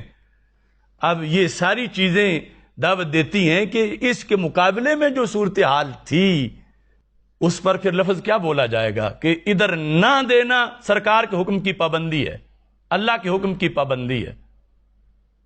دینا اور پھر دینے کے لحاظ سے مطالبہ کرنا، اس کو کس لفظوں میں تعبیر کیا جائے، یہ سب ان لوگوں کے لیے دعوت فکر ہے. یہ ایک مستقل بحث ہے کہ جس پہ میں ثابت کروں گا کہ پیر صاحب کا یہ نظریہ ہے کہ حضرت صدیق اکبر رضی اللہ تعالی عنہ نے سیدہ فاطمہ رضی اللہ تعالی عنہا کی شخصیت کا یہ پہلو کہ فاطمہ تو بدعت منی، سرکار کے جگر کے ٹکڑا ہونے کے لحاظ سے جو شان سرکار کے حصے میں آئی کہ اللہ نے جب پوچھا کہ بادشاہ نبی بننا چاہتے ہو یا ابد رسول بننا چاہتے ہو، تو سرکار نے فرمایا میں ملک رسول نہیں بننا چاہتا، میں ابد رسول بننا چاہتا ہوں. کہ اس ابدیت کا ورثہ سیدہ پاک کو ملا ہے، اس ابدیت کا ورثہ اور اس وراثت کا اظہار حضرت صدیق اکبر نے کیا ہے. اس واسطے یعنی شان سیدہ طیبہ طاہرہ رضی اللہ تعالی عنہا کو ذکر کرتے ہوئے پیر صاحب کہتے ہیں سارے عالم پہ واضح ہو گیا کہ جناب سیدۃ النساء رضی اللہ تعالی عنہا بھی بوجہ بدعت الرسول صلی اللہ علیہ وسلم ہونے کے ابدیت محضہ کی وارث ہیں، اور اپنے والد ماجد علیہ الصلوۃ والسلام کی طرح ان کی عالی اور پاک شان بھی، کن کی عالی اور پاک شان؟ سیدہ کی ملکیت کے دھبا اور خدائی فیصلے پر ناراضگی کے نقص سے منزہ اور پاک ہے۔ اب پوچھتا ہوں میں لوگوں سے، کسے خدائی فیصلہ کہا گیا؟ اور خدائی فیصلہ سے ناراضگی کیا ہو سکتی ہے؟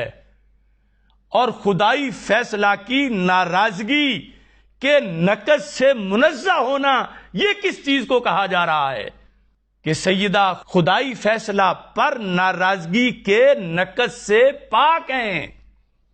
وہ کیا ہے خدائی فیصلہ، اور اس پر ناراضگی کیا ہے اگر ہوتی؟ اور پھر پاک کس طرح ہیں کہ خدائی فیصلے پر ناراضگی سے یہ پاک ہیں؟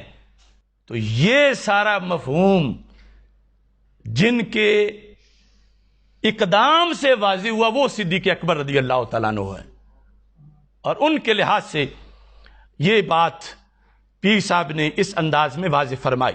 اب اس کو میں تھوڑی سی وضاحت کے لیے الکوثر الجاری الی ریاض احادیث البخاری، امام احمد بن اسماعیل شافعی ثم الحنفی، ان کے لحاظ سے بتاتا ہوں کہ جب سیدہ طیبہ طاہرہ رضی اللہ تعالی عنہا نے مطالبہ کر ہی دیا تھا تو حضرت صدیق اکبر نے کیوں نہ دیا؟ نہ دینا حضرت صدیق اکبر رضی اللہ تعالیٰ عنہ کا اسے کن لفظوں میں ذکر کریں؟ یہ شرق و غرب میں بند کان کھولنے کے لیے میں یہ جملے بول رہا ہوں۔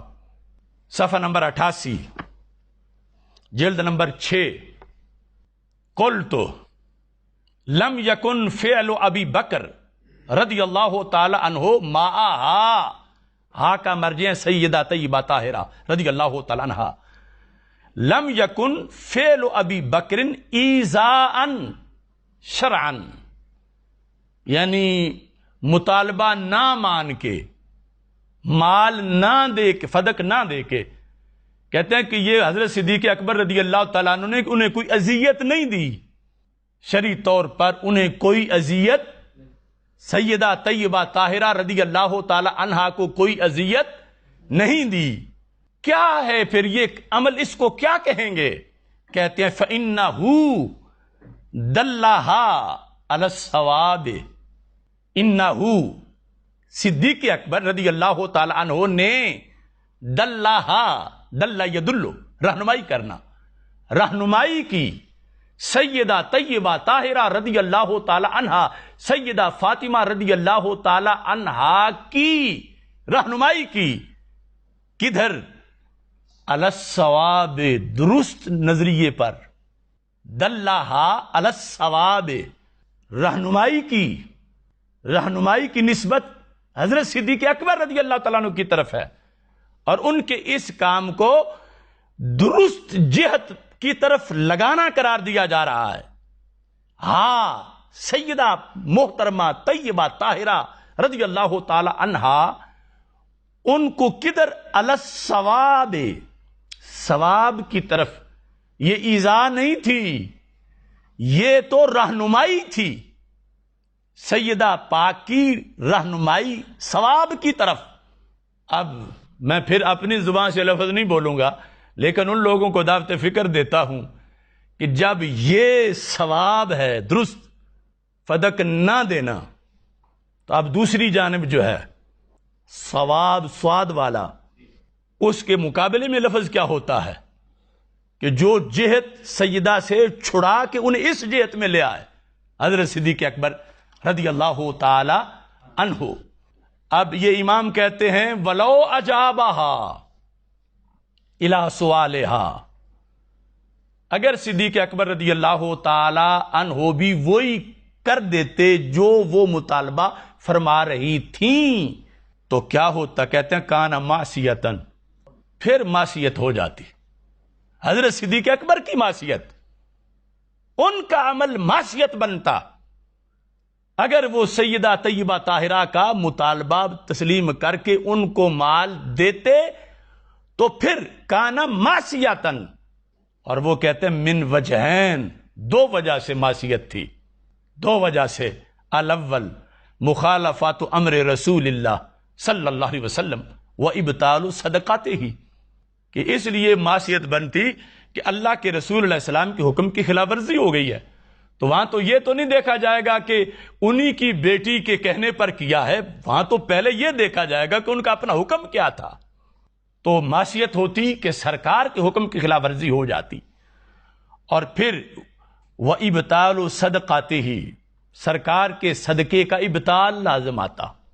الثانی، یہ جملے ہیں طہارت سیدہ کے لیے قلعے کی حیثیت میں اور قیامت تک کے سیدوں کی عظمت کے تحفظ کے لیے.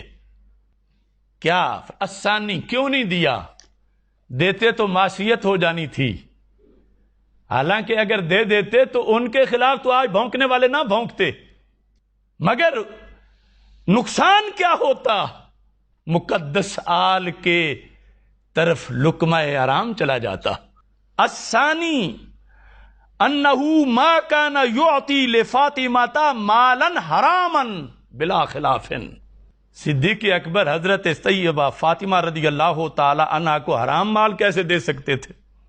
جس کو شریعت نے مال حرام کہا ہو تو یہ تھی غیر صدیق اکبر کی کہ تمہارے ابا جان نے مجھے تیار کیا اور میں تمہارے تقدس کو جانتا ہوں اور مجھے پتا ہے کہ یہ تمہارے شایان شان نہیں اس طرح ملکیت کے دینے کے لحاظ سے.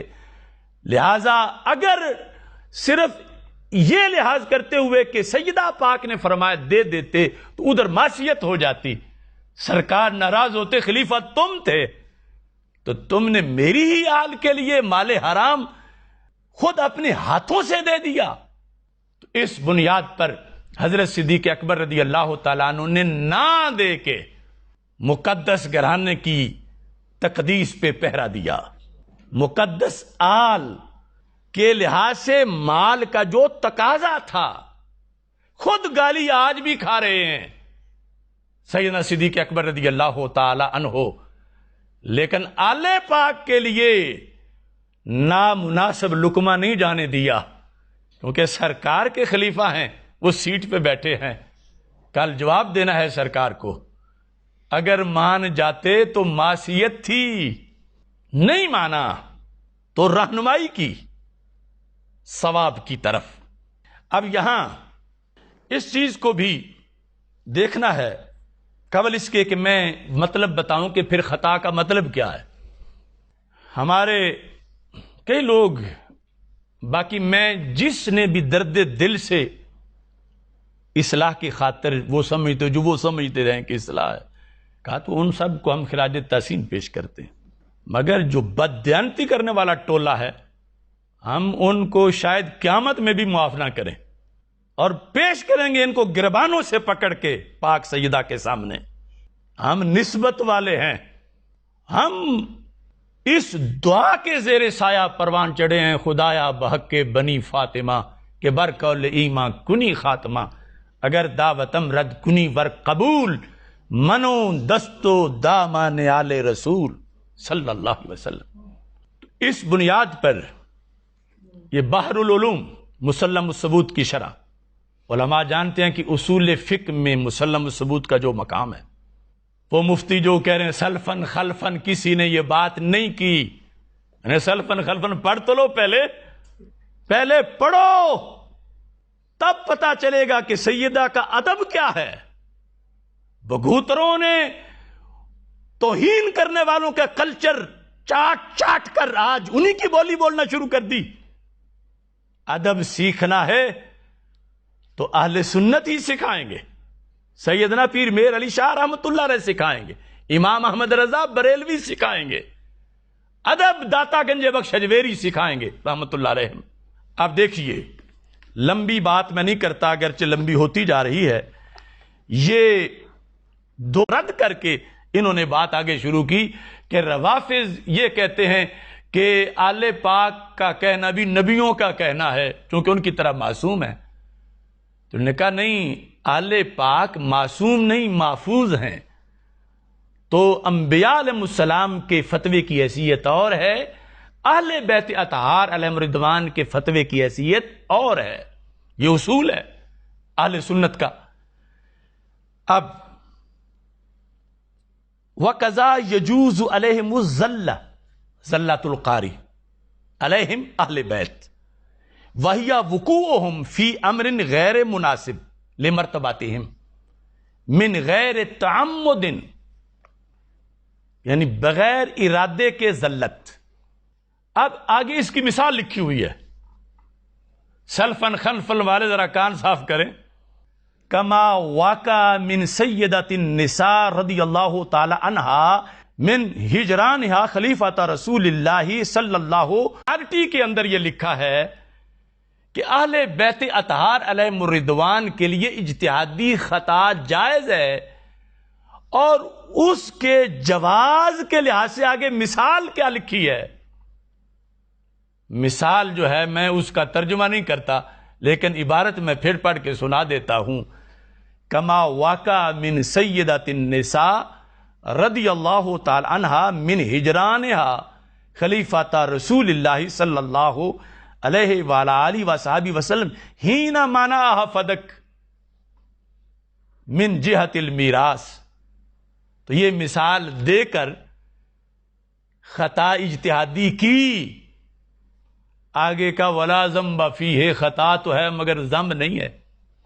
ولا ذنب فیہ، تو کیا اپنا سارا اصول دفن کرو گے؟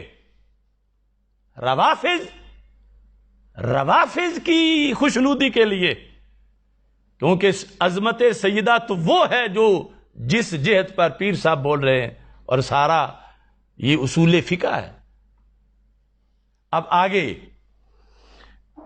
لکھتے ہیں کہ یہ جو اہل بیت اطہار علیہم الرضوان خطا اجتہادی سے معصوم نہیں تھے، اس کا انہیں بھی پتا تھا، اور اس قانون پر وہ خود قائل تھے کہ ہم سے اجتہادی خطا ہو سکتی ہے.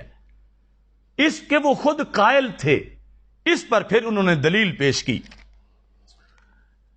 کہتے ہیں کہ وَيُفِيدُ أَيْضًا عِلْمًا ضُرُورِيًّا بِأَنَّ أَهْلَ الْبَيْتِ رضی اللہ تعالیٰ عنہم أَيْضًا كَانُوا عَالِمِينَ بِعَدْمِ عِصْمَةِ أَنفُسِهِمْ مِنْ هَذَا الْخَطَأِ الْاجْتِهَادِي، کہ خود اہل بیت اطہار کو بھی یہ پتا تھا رضی اللہ تعالیٰ عنہم کہ خطا اجتہادی سے ہم معصوم نہیں ہیں، خطا اجتہادی ہم سے ہو سکتی ہے. اس کا انہیں خود بھی علم تھا. الم ترى، اب مثال دیکھو، الم ترى کیف رد ابن مسعود رضی اللہ تعالیٰ عنہ قول امیر المومنین علی رضی اللہ تعالیٰ عنہ فی عدت الحامل المتوفى عنہا زوجہا، کہ حاملہ جس کا خاوند فوت ہو چکا ہو، اس مسئلے میں ابن مسعود رضی اللہ تعالیٰ عنہ، عبداللہ بن مسعود رضی اللہ تعالیٰ عنہ نے حضرت مولا علی رضی اللہ تعالیٰ عنہ کا قول رد کر دیا کہ تمہارا قول درست نہیں. تو رد جب کیا تو حضرت مولا علی نے یہ نہیں کہا کہ ہم اہل بیت ہیں اور ہمارا قول رد نہیں ہوتا، خطا کا امکان ہی نہیں ہے. مولا علی نے تسلیم کیا. عبداللہ بن مسعود رضی اللہ تعالیٰ عنہ کے رد پر مولا علی نے اس اصول کو تسلیم کیا کہ اجتہادی خطا ممکن تھی. تو یہ تو ساری پہلے مثالیں دی گئی ہیں، اور اس میں نقص نام کی کروڑواں حصہ وہ بھی نہیں. یہ ان کی فضیلت ہے کہ اجتہاد میں خطا ایک نیکی اور ثواب اسے کہا گیا ہے. یہ سلفن خلفن کہیں جن کے کانوں کو پتہ ہی نہیں، تو یہ تو ساری مثالیں لکھی ہوئی ہیں، اور یہ اصول کا حصہ ہے. میں کوئی اخبار نہیں پڑھ رہا، میں درس نظامی کے نصاب کی ایتھارٹی جو اصول میں وہ پڑھ کے بتا رہا ہوں. اور اس پر پھر آگے باقاعدہ آیات لکھ کر وہ کئی مثالیں دی کہ فلاں مسئلہ میں مولا علی رضی اللہ تعالیٰ عنہ سے فلاں سے ابھی نے یہ اختلاف کر کے ان کا قول رد کیا، تو انہوں نے یہ نہیں کہا کہ ہم اہل بیت کی تو خطا ہو ہی نہیں سکتی، تم میرا قول کیسے غلط ہو سکتا، بلکہ انہوں نے تسلیم کیا اس حقیقت کو کہ اجتہادی خطا کا امکان ہے اور وہ عیب نہیں، چونکہ غیر نبی ہیں اور ان کے لیے اجتہادی خطا عیب نہیں بلکہ باعث اجر و ثواب ہے. اس بنیاد پر وَلَمْ يُنْكِرْ امیر المومنین علی علیہم، یہ جس نے بھی ان کے مقابلے میں ان کا رد کیا تو مولا علی نے کسی پر انکار نہیں کیا کہ تم کون ہوتے ہو، ہم تو آل ہیں، آیت تطہیر ہمارے حق میں ہے اور تم ہمارا قول رد کر رہے ہو. نہیں، جس نے دلیل کی روشنی میں رد کیا، دلیل واضح تھی تو مولا علی نے تسلیم کیا اسے. اب فقد بان لکا، او سننے والے تمہارے لیے ظاہر ہوا کیا، ان الاجماع القطعی الداخل فیہ اہل البیت، وہ اجماع امت کا جو قطعی ہے جس میں خود آل بھی شامل ہے. وہ اجماع کیا ہے؟ حاکمن، وہ اجماع حکم کر رہا ہے بِأَنَّ لَا عِصْمَةَ فِي أَهْلِ الْبَيْتِ بِمَعنَى عَدْمِ جَوَازِ الْخَطَاءِ الْاجْتِهَادِي مِنْهُمْ. یہ اجماعی عقیدہ ہے جس کو آج توہین کہہ رہے ہیں. اہل سنت کا وہ اجماعی عقیدہ جس اجماع میں اہل پاک خود پارلیمنٹ میں بیٹھی ہوئی ہے. اہل پاک کے مولا علی رضی اللہ تعالیٰ عنہ جس اجماع کا حصہ ہیں، وہ اجماع ہے کہ اہل بیت اطہار علیہم رضوان سے خطائے اجتہادی ممکن ہے. یہ اجماع ہے، لیکن ہے اہل حق کا، بھنگ والوں کا نہیں. اہل حق کا اجماع. تو اجماعی عقیدے کے خلاف توہین کے لفظ بولنے والے وہ ہوش کریں، شان سیدہ پاک کا خیال کریں، اور وہ جو امت 14 صدیوں سے جس پر قائم ہے اس کی طرف دیکھیں. اب یہاں پر یہ لکھ کے کہتے ہیں فاحفظ ہو، یہ بات یاد کر لو، پتا تھا کہ بھول جانی ہے، لیکن ان کتابوں تک پہنچے گا کون؟ وہ کتوں اور ککڑوں کی لڑائیوں میں مصروف رہنے والے. میں نیک پاک پیروں شہزادوں، نیک پاک آل سادات، ان کے قدموں کی خاک کا بھی غلام ہوں، لیکن روافضی چرنوں میں چرنے والے اور پھر اہل سنت کے نظریات پر مست ہاتھیوں کی طرح چل کے روندنے والے، ان سے کہہ رہا ہوں تجھے کیا خبر کہ کیا ہے راہ و رسم شاہ بازی. وہ فریب خوردہ شاہی جو پلا ہو کرگسوں میں، اسے کیا خبر کہ کیا ہے راہ و رسم شاہ بازی. یہ ہرگز داغ ہیں لفظ چشتی کے لیے، ان کو چشتی کہنے پر افسوس ہے کہ کیوں یہ کہلواتے ہیں. تو اس سلسلہ میں یہ بحر العلوم، یہ حوالہ ابھی میں نے تفصیل نہیں کی، اجمالاً ذکر کر دیا. سلفن خلفن والے ذرا کان کھولیں اور دیکھیں. اب اس کے اندر چونکہ بحث ہے علماء کی اور بحث ہے دین اسلام کے تحفظ کی، مخالف اگر یہ دلیل نہ بنا کے لاتا تو ہم کبھی بھی اس ٹریک کی طرف آتے ہی نہ. لیکن جب دشمن حملہ کر رہا ہے توپ لے کر، آگے سے ہم کہیں گے نہیں ہمارے جسم جو ہیں ان کو تو سوراخ ہو جائے گا توپ سے، ہم نہیں باہر نکلیں گے، تو پھر مطلب ہے جسم زیادہ پسند ہے، اپنی دین کی سلطنت کا جو ہوتا ہے ہو جائے. آج کتنے ہیں جو یہ جانتے ہوئے کہ کیا ہو رہا ہے اور دین پر کتنا بڑا حملہ ہے، یہ اشرف آصف جلالی کا مسئلہ نہیں ہے، خدا کی قسم یہ مسئلہ تحفظ قرآن کا ہے، تحفظ ایمان اور تحفظ اسلام کا ہے۔ یہ مسئلہ سادات کرام اور سیدہ پاک رضی اللہ تعالی عنہا کی عزت و عظمت کی حفاظت کا مسئلہ ہے، اور صدیق اکبر رضی اللہ تعالی عنہ کی صداقت کے تحفظ کا مسئلہ ہے۔ ہم تو اپنی سعادت سمجھتے ہیں کہ وہ انہیں گالیاں نہ دیں اور ہمیں دیں، تو اس سے بڑا ہم نے اور کس کام آنا ہے کہ وہ جو گالیاں انہوں نے انہیں دینی تھی وہ ہمیں دے رہے ہیں، لیکن یہ سننے والے سنیں، یہ ہم پر اکتفا نہیں کریں گے۔ یہ ان کی زبانیں تو روزانہ پہنچتی ہیں حضرت صدیق اکبر رضی اللہ تعالیٰ عنہ تک، روزانہ ان کی زبانیں وہ بولتی ہیں جو شان سیدہ کے مناسب ہی نہیں، وہ ان کے ذمہ یہ روزانہ ڈالتے ہیں۔ اب یہ ہے کہ عوام جو ہیں ان کے لحاظ سے خصوصی طور پر اس لفظ خطا کے مسئلے پر میں وضاحت کرنا چاہتا ہوں، اور اس میں بھی اس لیے بالخصوص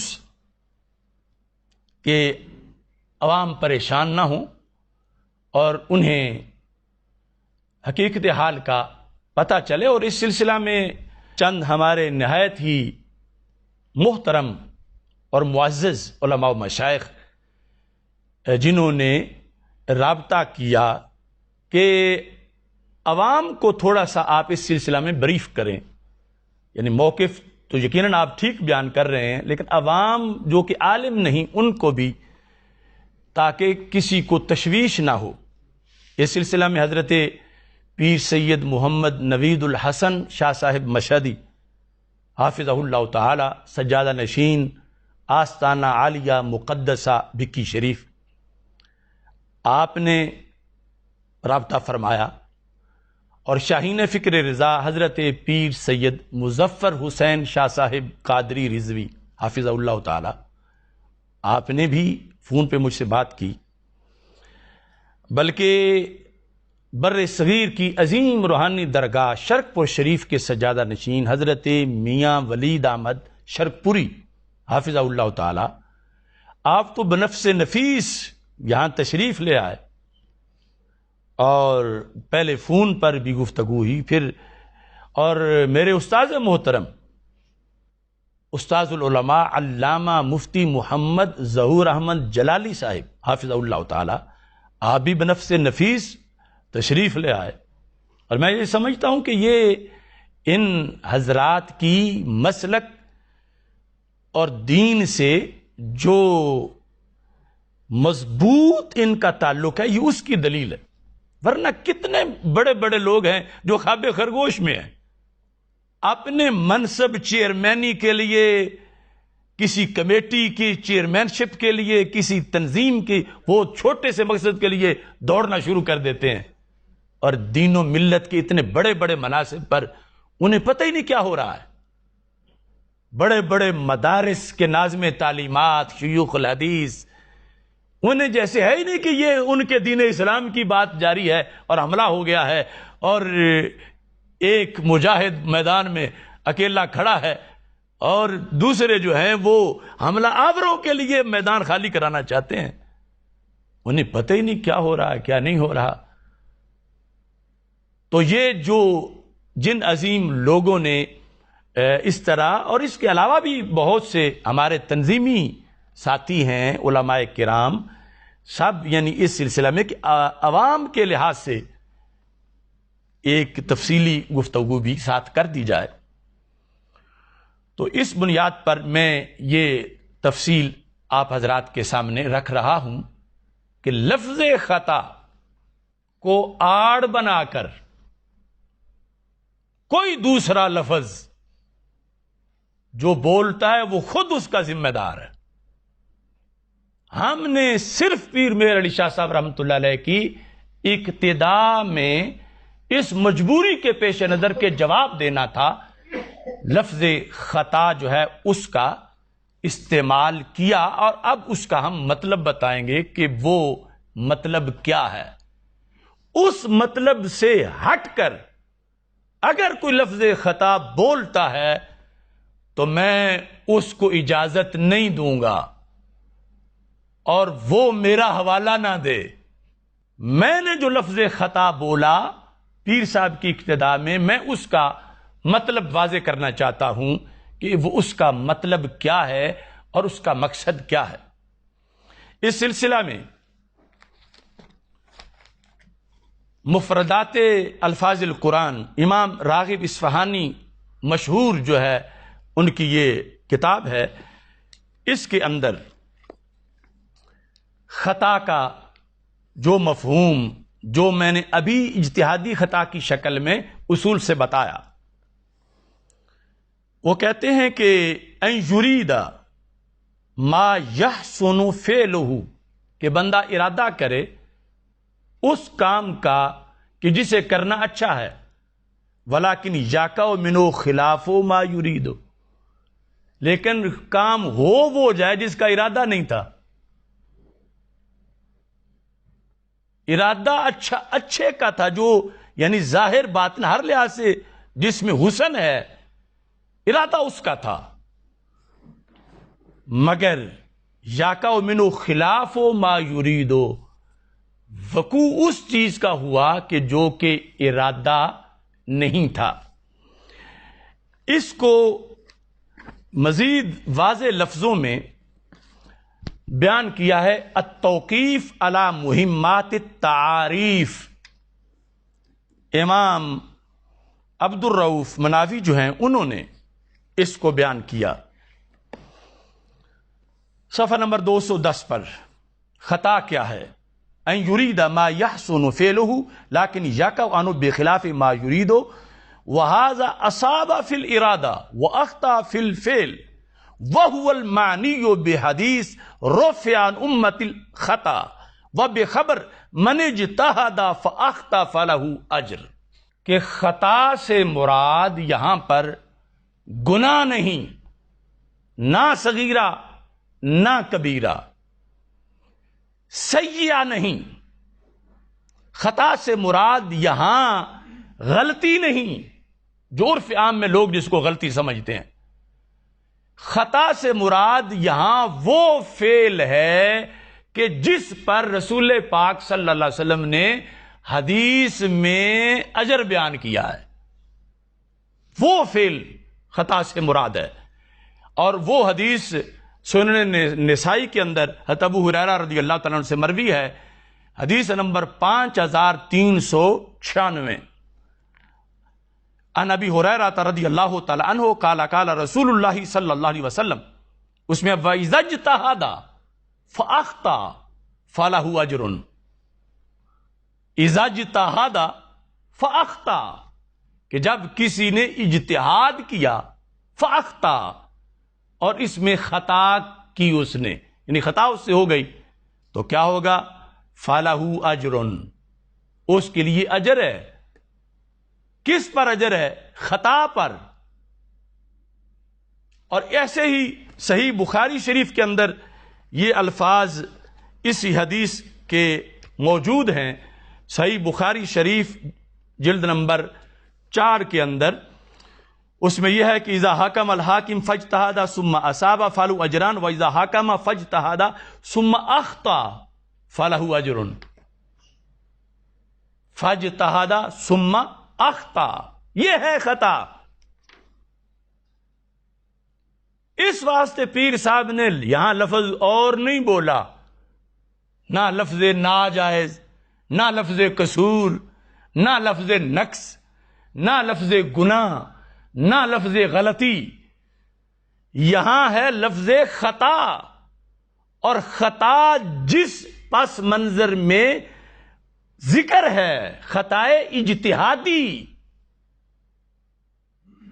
اس کے لحاظ سے سرکار فرما رہے ہیں کہ اذا حکم فاجتہد ثم اخطا فلہ اجر، اس کے لیے تو اجر ہے.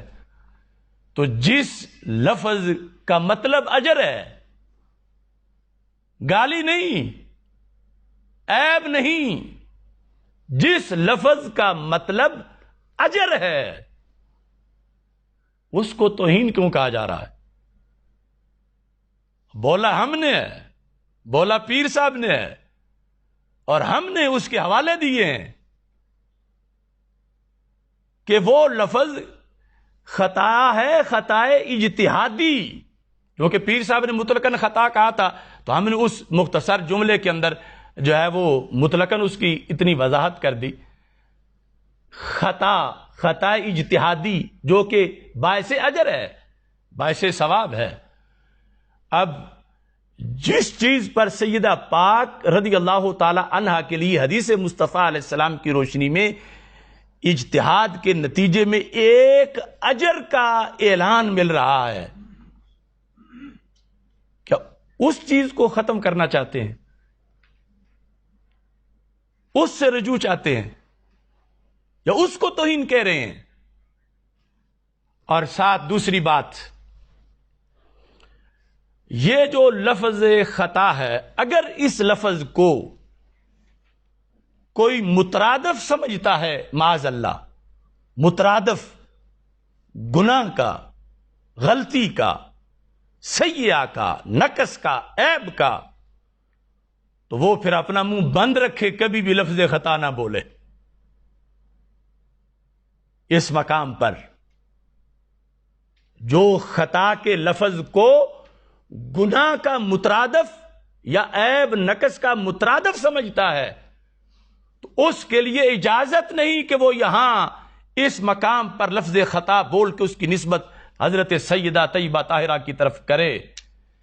جو لفظ بولا گیا ہے اس لفظ کے لحاظ سے یہ مطلب اس میں اس کو بولا ہے پیر صاحب نے، یہ ہمارے دلائل ہیں، اور اس پر اس کا بولنا جائز ہے کہ جب اس میں گناہ کا کروڑواں حصہ بھی کوئی نیت نہ کرے اور مراد نہ لے، بلکہ اس کے اندر فَلَهُ أَجْرٌ، جو حدیث کے اندر یعنی جو خطا کا لفظ ہے جس کو ہی امام مناوی نے خطا اجتہادی سے تعبیر کیا کہ یہ ہے حدیث میں لکھا ہوا، وہ لفظ بولا گیا کہ جس کے معنی میں عیب نہیں، نقص نہیں، بلکہ وہ لفظ خطا ایک اجر و ثواب کا جو ہے وہ متضمن ہے، اس لحاظ سے اس کو بولا گیا.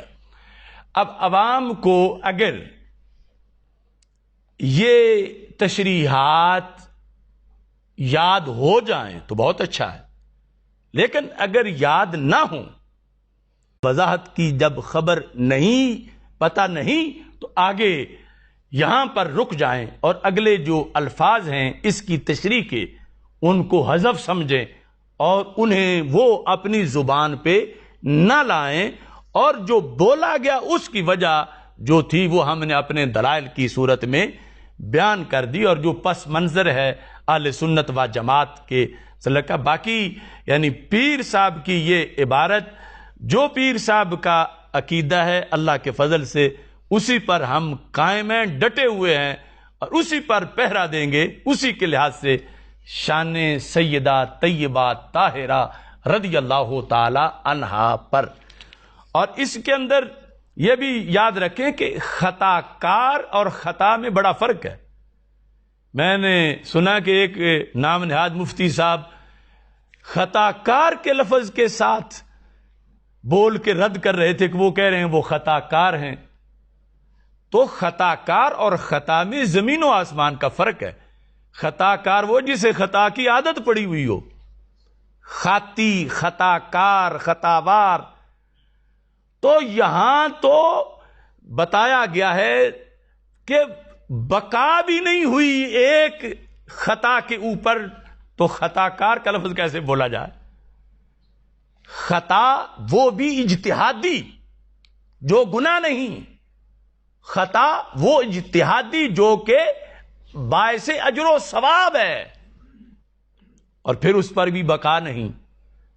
تو اس کو جو خطا کار کہہ کے بول رہا ہے گویا کہ وہ خود اپنی طرف سے چسکے لے رہا ہے اور مقدس ذات کے تقدس کے مقابلے میں معاذ اللہ وہ باتیں بنا رہا.